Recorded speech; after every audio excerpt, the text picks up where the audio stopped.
Section 1. Money, money, money. We love it, we hate it, we can't live without it. Money. It's the lifeblood of our global system.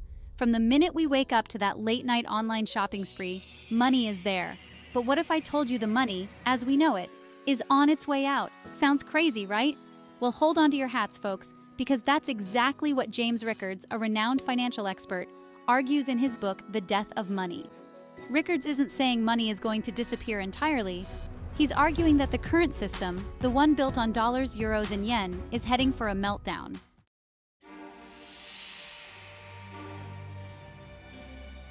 Section 2. Death of money? Now, you might be thinking, Rachel, you're freaking me out here. What am I supposed to do? Don't panic. Knowledge is power, my friends. We're going to break down the big, scary ideas in The Death of Money, and we're going to do it in a way that even your great Aunt Mildred can understand. Rickards argues that we're on the verge of a global currency crisis. Think of 2008, but on steroids. Rickards is talking about a full-blown financial earthquake. He says the warning signs are already flashing. Crazy high debt levels, unstable economies, and governments resorting to desperate measures like negative interest rates. But don't despair. The good news is, forewarned is forearmed. By understanding the risks, we can prepare ourselves.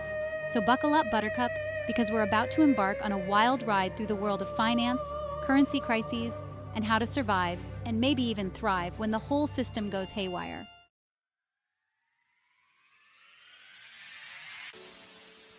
Section 1. The Global Casino. Imagine the world economy as one giant, messy casino. We're all players at the table, placing our bets with the currencies we hold dear. Dollars, euros, yen, you name it. For decades, the game seemed rigged in favor of the house. The big banks, powerful governments, and financial institutions calling the shots. But Rickards argues that the house is playing with loaded dice, and those dice are about to blow the whole game sky high. Eventually, the music will stop. And when it does, watch out. Currencies could collapse, inflation could skyrocket, and the entire global financial system could be thrown into chaos.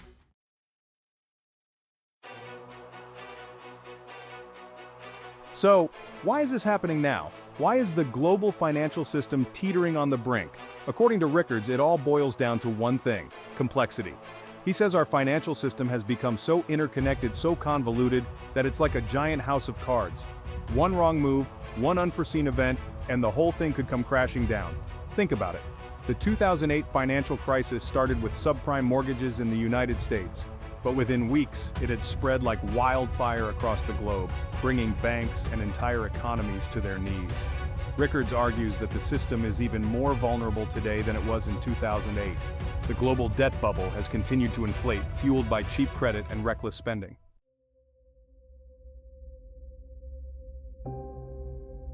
Section 3. The Ghost of Hyperinflation. One of the most alarming scenarios Rickards outlines is the possibility of hyperinflation. Remember that old story about people in Germany after World War I needing wheelbarrows full of cash just to buy a loaf of bread?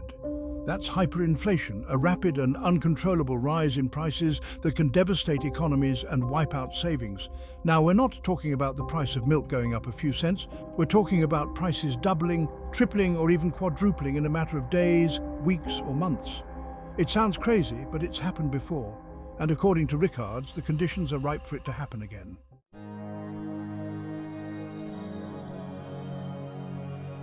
Section 4.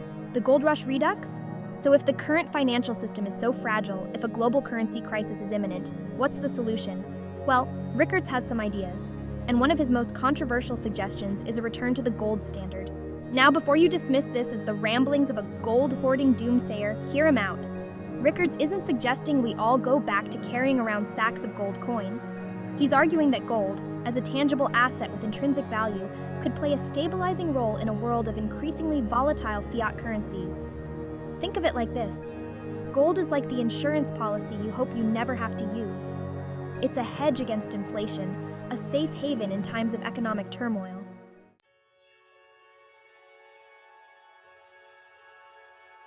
Section 1.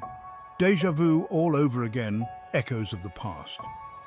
Remember that old saying, those who cannot remember the past are condemned to repeat it? Well, in the world of finance, that's not just a saying, it's practically a guarantee. Rickards, being the financial history buff that he is, takes us on a little trip down memory lane in the death of money.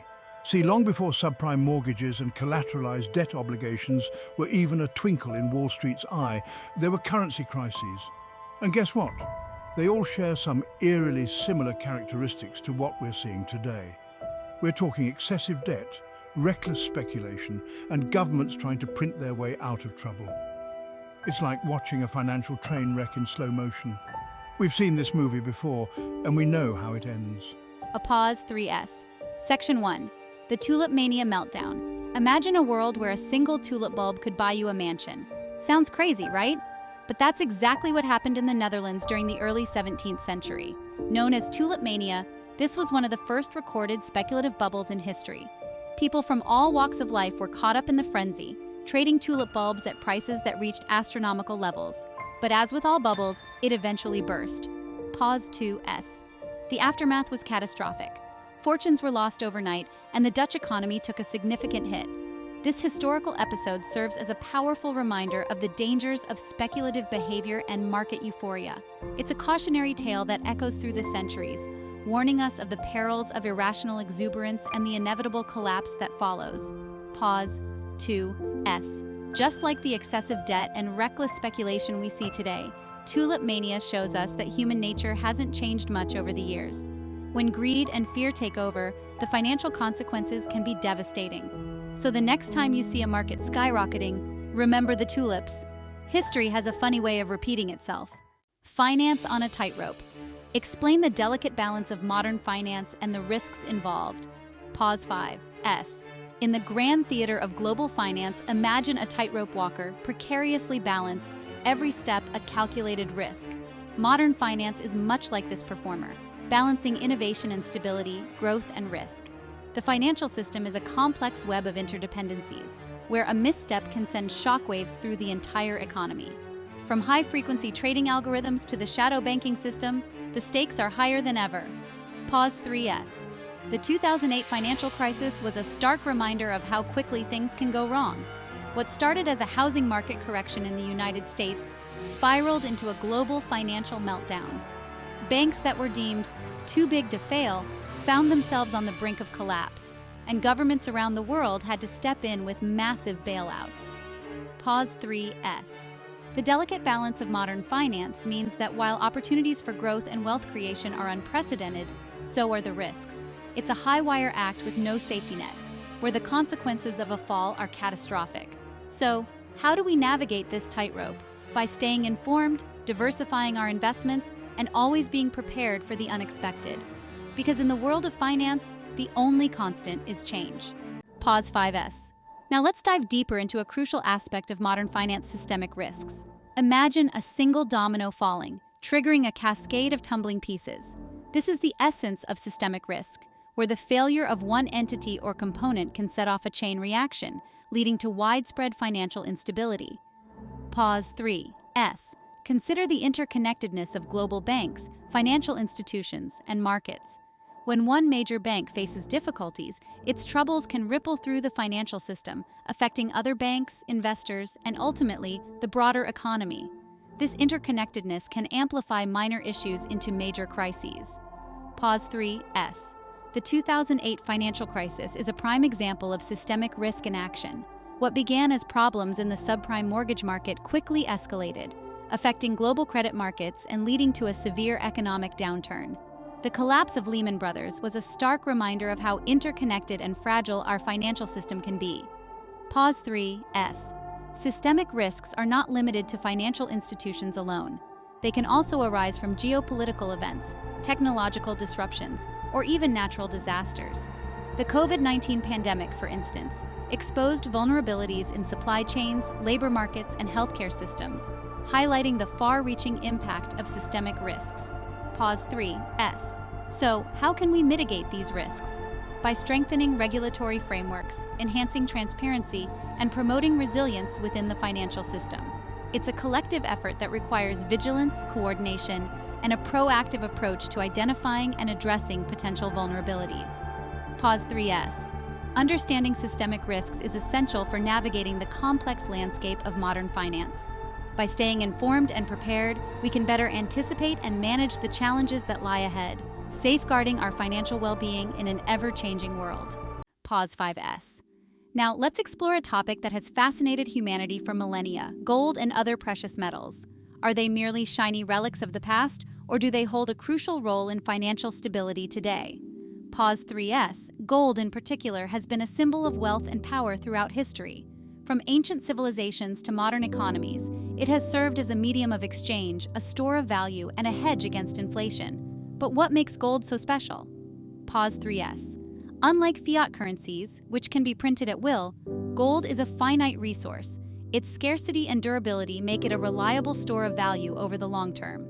During times of economic uncertainty, investors often flock to gold as a safe haven, seeking refuge from volatile markets and currency devaluation. Pause 3S. The allure of gold isn't just about its physical properties, it's also about trust. Gold is universally recognized and accepted, transcending borders and cultures. In a world where financial systems can be complex and opaque, gold offers simplicity and transparency. Pause 3S. But what about other precious metals like silver, platinum, and palladium? These metals also play significant roles in the financial landscape. Silver, for example, has industrial applications that make it more volatile than gold, while platinum and palladium are critical in automotive and electronics industries. Pause 3S. So, should you consider adding precious metals to your investment portfolio? While they can provide stability and diversification, it's essential to approach them with a balanced perspective. Precious metals can be a hedge against inflation and market turbulence, but they are not without risks. Pause 3S. In conclusion, gold and other precious metals continue to hold their allure as safe havens in an uncertain world. By understanding their role in financial stability, you can make more informed decisions about how to incorporate them into your financial strategy. Pause 3S. Now, let's move on to explore how financial bubbles can go wrong and the lessons we can learn from history.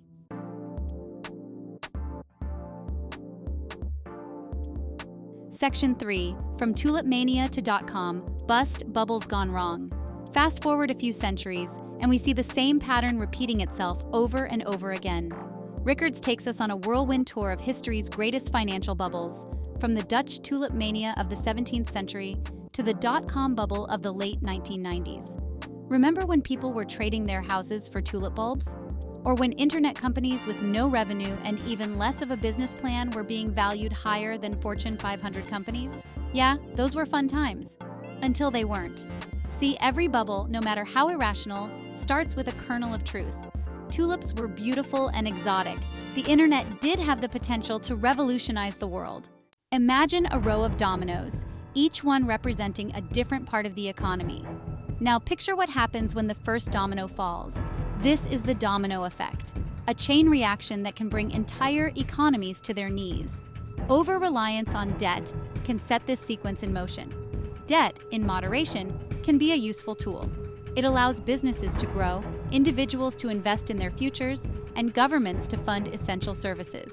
But when debt becomes the lifeblood of an economy, it creates a fragile system, teetering on the edge of collapse. History has shown us, time and again, that economies built on mountains of debt are like houses of cards. One wrong move, one unexpected event, and the entire structure can come crashing down. This is why diversification is crucial. Diversification spreads risk. It means not putting all your financial eggs in one basket. By diversifying investments, income sources, and even currencies, individuals and economies can weather financial storms more effectively. In the next scene, we'll explore systemic risks in greater detail and how they can impact our financial stability. But for now, remember, debt can be a double-edged sword. Use it wisely and always have a backup plan. In uncertain economic times, building a financial fortress is not just a luxury, it's a necessity. Imagine your financial plan as a fortress, designed to protect you from the storms of economic instability. A fortress isn't built in a day, and it requires a strong foundation, solid walls, and vigilant guards to keep it secure. First, the foundation, an emergency fund. This is your first line of defense against financial shocks. Experts recommend saving 3 to 6 months' worth of living expenses. This fund should be easily accessible, placed in a high-yield savings account or money market account. Next, the wall's diversified investments. Diversification is key to spreading risk. This means investing in a mix of asset classes: stocks, bonds, real estate, and even commodities like gold. Diversification helps ensure that if one investment falters, others can help cushion the blow. Now, the guard's insurance. Insurance policies act as your financial guards, protecting against unforeseen events. Health insurance, life insurance, and even disability insurance are crucial components of a robust financial plan. Another vital aspect is reducing high-interest debt. High-interest debt can erode your financial stability, much like termites can weaken the strongest fortress. Focus on paying down high-interest loans and credit card debt as quickly as possible. Lastly, continuous vigilance. Regularly reviewing and adjusting your financial plan is essential. Life changes, and so should your financial strategies. Stay informed about economic trends and be ready to make adjustments as needed. By laying a strong foundation, building solid walls, and maintaining vigilant guards, you can create a financial fortress capable of withstanding even the toughest economic challenges. Remember, a well-prepared financial plan is your best defense against uncertainty. Up next, we'll delve deeper into systemic risks and their impact on financial stability. Stay tuned.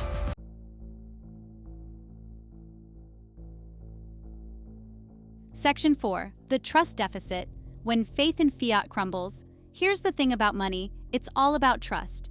We trust that the pieces of paper in our wallets, the numbers in our bank accounts, actually have value. But what happens when that trust erodes? What happens when people lose faith in the system? Rickards argues that years of reckless monetary policy, bailouts for the rich and powerful, and a growing gap between the haves and have-nots have eroded public trust in the financial system. And when trust disappears, things can unravel quickly. People start hoarding cash, banks become reluctant to lend, and economies grind to a halt.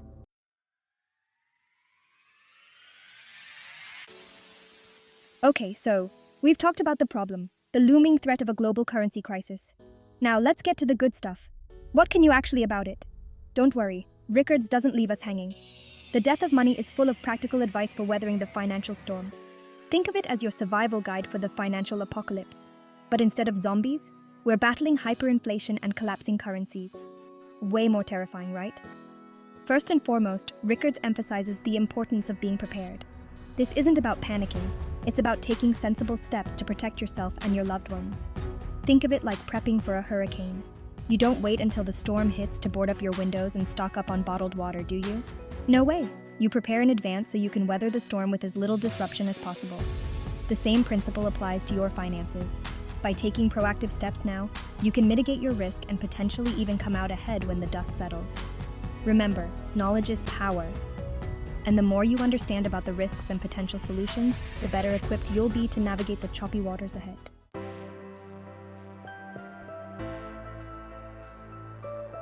Section 1. The future ain't what it used to be, but it's not all doom and gloom. So, there you have it, folks. The world according to James Rickards and his Death of Money. A wild ride through the shadowy corners of the global financial system. We've talked about debt bubbles, currency crises, and the possibility of hyperinflation.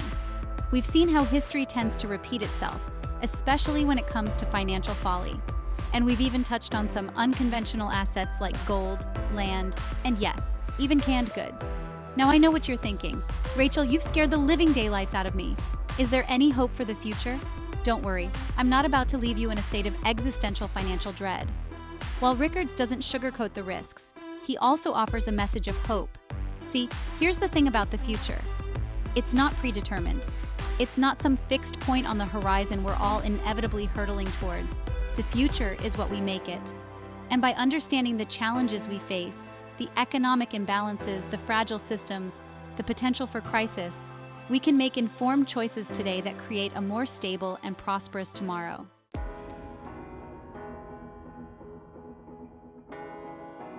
Section 2. Keep calm, stay informed, and maybe buy some gold. So what's the takeaway from all of this? What's the one thing you should remember from our deep dive into the death of money? It's simple. Be informed, be proactive, and be prepared. Don't bury your head in the sand and pretend everything's hunky-dory. Take the time to educate yourself about the economy, personal finance, and the risks we face. Read books like The Death of Money. It's surprisingly engaging for a book about finance, I promise. Talk to financial advisors, The good ones, not the ones trying to sell you something shady. And most importantly, take control of your own financial destiny. Diversify your assets, pay down debt, and build a financial cushion that can help you weather whatever storms may come. And hey, if you feel like adding a little gold to your portfolio, who am I to judge?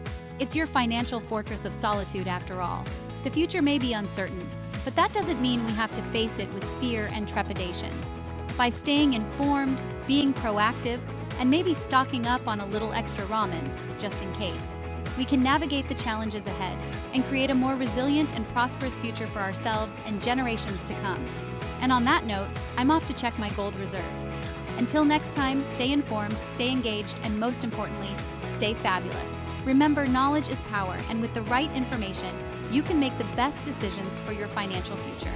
So keep learning, keep growing, and keep striving for financial independence. And who knows, maybe a little gold will be the golden ticket to your financial success. Stay fabulous, and until next time, take care. All right, let's wrap things up with some key takeaways from our deep dive into the world of finance and the death of money. We've covered a lot of ground, from the history of money to the risks that loom over our financial systems. Here are the main points you should remember. 1. Knowledge is power. Stay up to date with economic trends, personal finance tips, and potential risks. Read books like and consult trustworthy financial advisors. 1. Don't wait for a financial crisis to hit before you take action. Diversify your assets, pay down debt, and build a financial cushion. A little preparation now can save a lot of heartache later. 1. The future is uncertain, but that doesn't mean you have to face it with fear. Create a financial fortress of solitude that can withstand economic storms. And hey, maybe consider adding a bit of gold to your portfolio. 1. Keep an eye on your investments and stay engaged with your financial goals. Regularly review and adjust your strategies to ensure you're on the right track. 1. Remember, financial resilience isn't just about surviving, it's about thriving. Stay fabulous, stay informed, and most importantly, stay proactive. By following these actionable tips, you can navigate the financial landscape with confidence and build a more secure future for yourself and your loved ones. Until next time, keep calm, stay informed, and maybe buy some gold. Stay fabulous!